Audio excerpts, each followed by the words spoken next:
Modes of operation, BT mode settings on the drive 500, 600 and 1000.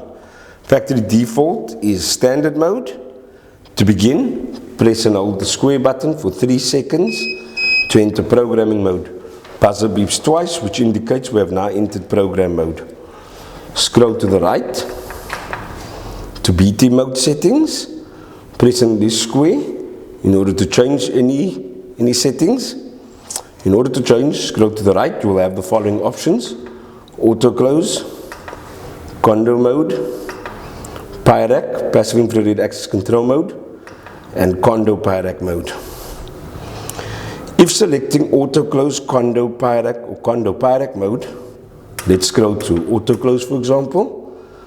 The factory default time is 15 seconds, but this can be adjusted from 1 second all the way to 254 seconds.